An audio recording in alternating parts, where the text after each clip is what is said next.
I'm Delegate Neil Parrott, running for U.S. Congress, and I approved this message. We have done what we have set out to do. The president is impeached. You just heard from the House of Representatives Speaker, Nancy Pelosi. She just said that we have done what we have set out to do. You know, she's been in the House of Representatives since 1987. That's 33 years. I mean, does this represent the culmination of all of her efforts in the House to have a political impeachment like this? You know, I would hope that her goals would be to actually help the American people, to work together with Republicans and Democrats for actual solutions. You know, I would hope that she would be glad that we have high employment rates, that even among minorities, we have the highest employment rates in our entire history. I would hope that she would want to see the stock market soar like it is right now. I would hope that she'd be happy that we have energy independence for the first time in my lifetime. I would hope that she would be happy to see our border being secured like never before. Why do we care about the border? Well, we care about it for several reasons, because of illegal aliens coming across, but also because of drugs and fentanyl that are killing our citizens. I would hope that would be why she would want to be in the U.S. Congress, and that would be the culmination of her efforts, not a political impeachment process. Now, why do I call it political? Well, there are only a couple of reasons, really three, in the U.S. Constitution why a president can be impeached. Well, one is for treason, another is bribery, another is high crimes and misdemeanors. Most Americans know that President Trump is not guilty of any of those things. They're trying to say that a phone call to Ukraine, which, remember, when he did the phone call, he released the entire transcript of that phone call. None of those things fell into that. There are no grounds for impeachment of the President of the United States. Now, it's also very political because Nancy Pelosi and the Democrats in the U.S. Congress, they also know that when it goes to the U.S. Senate, there's no way that President Trump would be thrown out of office. It would take 2/3 of the U.S. senators to say, yes, he's committed impeachable offenses and he should be removed from office. The 2/3 vote simply is not going to happen. You know, we look at, why do I call this political? Because there was a vote on whether President Trump should be impeached or not. And on the impeachment vote, we had Democrats and Republicans together say, no, he shouldn't be impeached. We only had Democrats on the one side saying these are impeachable offenses and he should be impeached. That is history in its making. That's never happened before, where a president's being impeached only by one political party. And we'll talk a little bit more about that later, but I think as we go forward, I'd like to go back and see, how do we get to this point? So follow with me a little bit of history, and let's move forward and see how we got to where we are and what we can do to go forward from here. I think we should put Donald, and he can take his wife with him, and they should just go somewhere else. They should definitely be deported. What they talk about is, it's ugly, it's un-American, it's lacking inclusivity, it's everything that's wrong. Trump is everything that's not America. The good news is the American people are smart, and if he is the nominee, will lose, and lose big. Congratulations.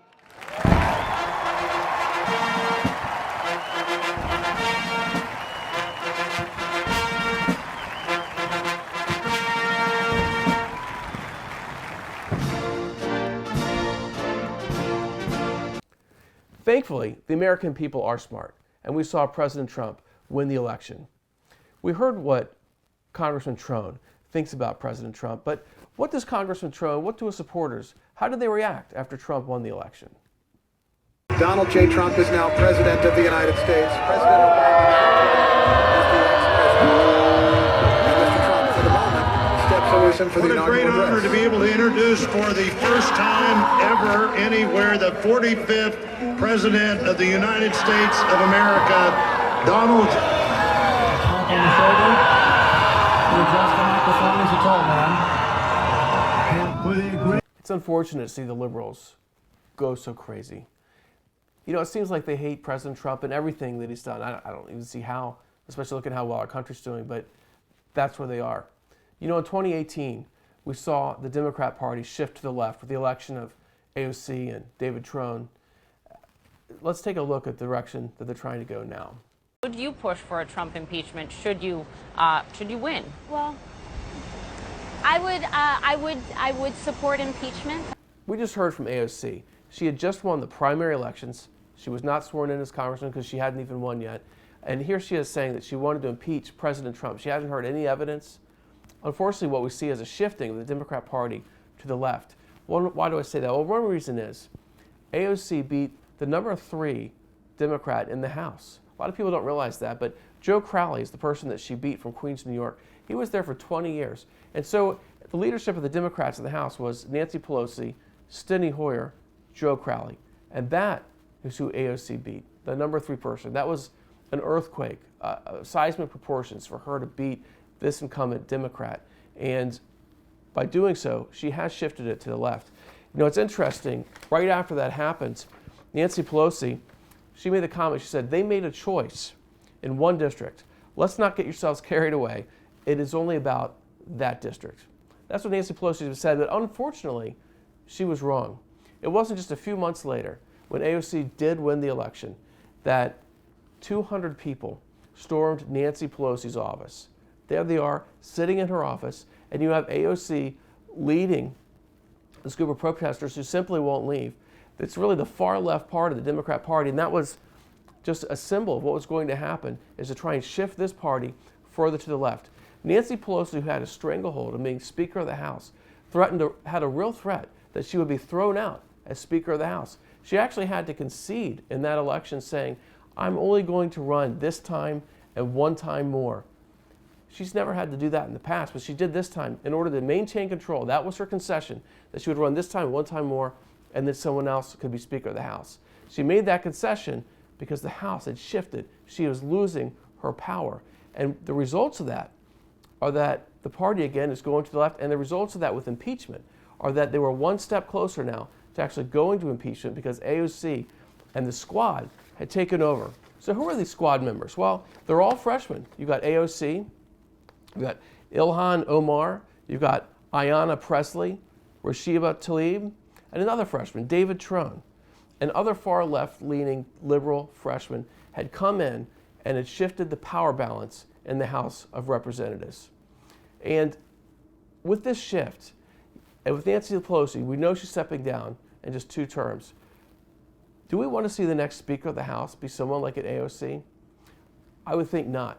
That's one reason I'm asking for you to help me. Go to my website, Parrott2020.org. It's Parrott2020.org. And you can go there and see what I'm about. I am running against David Trone to become one of the 17, we only need 17 Republicans to replace Democrats so that the Republicans could take over the House of Representatives and we can get a common sense Speaker of the House, not one who's far left like people in the squad or David Trone. We need to have somebody who will represent Americans and will fight for Americans and will help America to be successful. So again, please go to my website, Parrott2020.org, but there's more. Let's listen to what Nancy Pelosi has to say in this next clip. That the current occupant of the White House has violated the Constitution by his actions, violated his oath of office to protect and defend the Constitution. You have to be ready to take a punch, but you also have to be ready to throw a punch. For the children. Speaker Pelosi goes to say that she's impeaching the President of the United States for the children. Let's hear from someone who really did care about the children. Someone who cared about generations of Americans. Someone who warned about what could happen if the impeachment process is used improperly. Let's go back to our founding fathers, Alexander Hamilton. In Federalist Paper 65, he warned that the greatest danger of impeachment was that the decision would be regulated more by the comparative strength of parties than by real demonstrations of innocence or guilt. End quote. You know, Alexander Hamilton, he cared about the children. He cared about our country and our nation and moving forward. And unfortunately, we're seeing some of the foundations of our country really being attacked. They're misusing the impeachment process, just like Alexander Hamilton had warned they would do. You know, you've heard through this impeachment process people saying, well, this is just a witch hunt. This is just them going after anything they can, throwing mud on the wall and see what might stick to President Trump. And, you know, unfortunately, that's exactly what's happening. And Alexander Hamilton warned us that that could happen. And what we're seeing right now is the Democrat Party taking the impeachment process and now turning it into a weapon, taking the impeachment process and using it as a hammer against the Republicans all across the country, and especially against our president. It's wrong, it needs to change, and we need to look out for the children. We shouldn't be abusing what's been set up in the Constitution as a tool and make it a weapon. We never asked one of them how they were going to vote. We never whipped this vote. We saw the vote. Well, you saw the public statements that some of them made. We just heard Nancy Pelosi say that she didn't need to whip the vote. Well, that just means she didn't need to ask people how they're voting because she already knew how they were going to vote in advance. And she also said she looked at people's public statements. I'd like to just look at a couple public statements by Congressman David Trone. He says, "I will carefully review any articles of impeachment drafted by Chairman Nadler and the Judiciary Committee. In doing so, I will keep foremost in my considerations the oath that I took to protect and defend the Constitution and the evidence presented in these investigations." 1 week later, to be exact 8 days later, he goes on to say, "Now that the House Judiciary Committee has recommended articles of impeachment, the House will vote on both articles next week. After careful review and keeping the oath I took to protect and defend the Constitution in mind, I will vote for both articles of impeachment." I guess to that I would say that's no surprise. Here it is, 2020, but in the year 2016, he said he'd like to deport President Trump and the First Lady, Melania Trump. He wanted to deport them then. I guess the next best thing to deporting is to impeach the president. So I think it was a foregone conclusion that David Trone was going to impeach President Trump. You know, and I wonder, maybe that's what he means when he was campaigning and he said, "I'm a disruptor." The political establishment fights a guy like myself because you're too much of a disruptor. I'm a disruptor, and that's what I love, disrupting. That's where the fun is. You know, that's one of the reasons that I'm running against David Trone. Unfortunately, he's a disruptor for all the wrong reasons. He goes along with the squad. Matter of fact, he's part of the freshman squad. He goes along with Nancy Pelosi on all the votes. Would you like to see the next Speaker of the House be someone who's even more radical than Nancy Pelosi, maybe AOC, maybe David Trone, some other part of the squad? Or would you like to see the next Speaker of the House be someone who's got common sense, someone who's going to fight for family values, someone who's going to fight for America, try and help people have better lives, and not waste so much time and energy and money on an impeachment that's just a partisan impeachment process, which goes against what Alexander Hamilton said, what he said we should be cautioned against, why he may not even want an impeachment in the Constitution, because he knew it could be used as a weapon like this. If you're with me, and you'd like to see common sense go to the Speaker of the House, we only need 17 seats to flip from Democrat to Republican. I'd like to be one of those seats, and I need your help to do that. David Trone, he has spent literally millions of dollars to buy his seat, and I need help to overcome some of those millions. So by going to Parrott2020.org and even contributing $5, $10, you can help me to overcome those millions of dollars for David Trone, and I can be one of the 17 that can bring common sense back to the U.S. House of Representatives.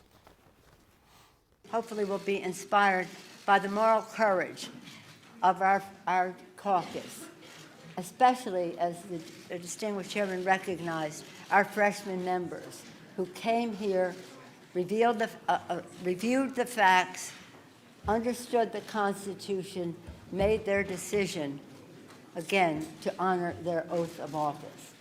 You know, it's interesting. We just heard Nancy Pelosi say that she was proud of the freshmen.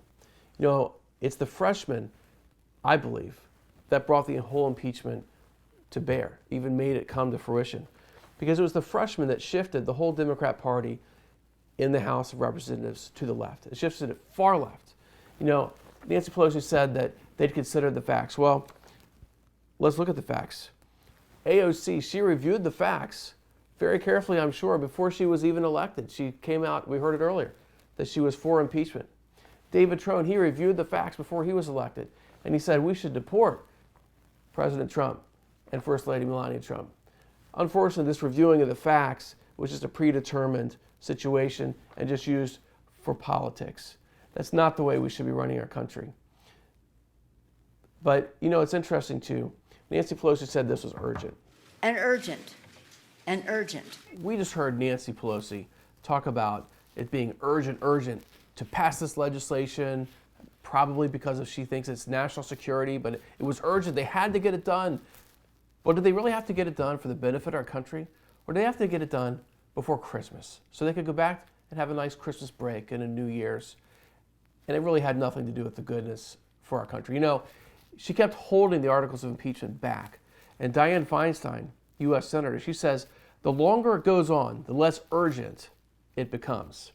So if it's serious and urgent, send them over. If it isn't, don't send them over. You know, Nancy Pelosi, she sat on those articles for almost a month. Almost a month. And the reason she ended up finally sending it over was she got so much pressure from inside her own party, especially U.S. senators, Democrats, saying, look, take action or don't. Don't call it urgent, and then act like it's not urgent at all and just sit on it. So thankfully she did. She sent it over. But, you know, now we're looking at this scene right here. Nancy Pelosi did the impeachment, and she passes out pens, commemorative pens, or you could call them trophy pens, to everybody who's around there, the Democrats that are really, really happy that they did the impeachment, which I think is just really, really sad. You know, pens are passed out when a president signs key pieces of legislation. That's when people can really celebrate together. You know, I have one of those pens. Passing legislation here in the Maryland legislature. Governor O'Malley signed it. I have other bills that have passed, maybe Governor Hogan, and I have some of those pens. But I just don't think it's appropriate to be celebrating and passing out pens. Oh, we impeached the president. It's just not right. You know, but let's listen to CNN's Anderson Cooper talk about why really the president should be impeached, what he thinks and why the president should be impeached. It's a big compliment. David, during the break, you were saying that you thought if President Trump was a different kind of president. Yes. Explain what you were going to. Well, I was just suggesting that if he were a normal president, upstanding president who was seen to be obeying the laws and appreciating the traditions of the country, and then this happened, and he had made this phone call, I think we wouldn't be impeaching him. We just heard David Gergen on CNN talks about how if the president was a proper president and did things the way that people wanted him to do it, that this Ukrainian phone call would be no reason for impeachment. It's not an impeachable offense. So what is he really saying? He's really saying that the Democrats just don't like Donald Trump. And because they don't like him, they're going to impeach him, even though this is really not an impeachable offense. And is it really because they don't like him, or is it really that they don't like his policies? Is it really that they don't like over half the country that voted him into office and said, this is what we want to do. We want to make America successful. We want to make America great again. Isn't that the real issue? Isn't that why they're impeaching the president? Their power base is being threatened. You know, it's a shame because we've seen the Democrat Party since 2018 shift to the left. Now, you know, Maxine Waters, she used to kind of be a lone voice in the U.S. House of Representatives, and now she's been joined by the squad, by David Trone, by others, the freshmen who just joined her. So what does she say about the impeachment? She says, and she vowed Sunday, that's just actually 3 days ago, January 19th, 2020, that Democrats will not stop pursuing the impeachment of President Donald Trump if their current efforts prove unsuccessful. She says, we will not stop. Whether or not that leads to another impeachment activity, I don't know. You know, not stopping, impeaching again and again and again, that's not going to help America move forward. It's not going to help us be the greatest nation in the world. It's not going to help American families. This needs to be stopped. How are we going to stop it? Well, you know, thankfully, Donald Trump is doing a great job, and I believe he's going to get reelected next November, but he needs the House of Representatives to be on his team. He needs a House of Representatives that's not going to keep trying again and again and again to impeach the president, going against the will of the American people.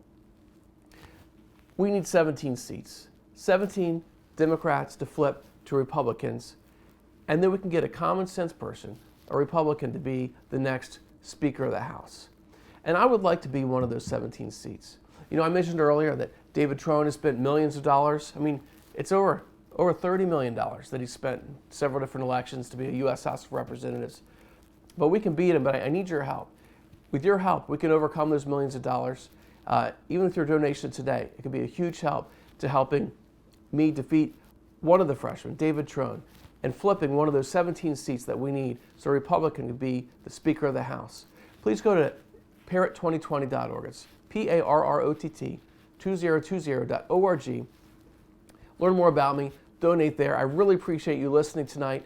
And you know, we need to work for our country. We need to help our country, help families. We need to help our country move forward. Impeachment is not the answer, and yet that's unfortunately the direction the U.S. House of Representatives has gone. So please join me. Let's defeat David Trone. Let's take back the Speaker of the House for a common sense Speaker of the House leader. And again, go to parrott2020.org. May God bless you. May God bless America. And may God bless our president. Thank you.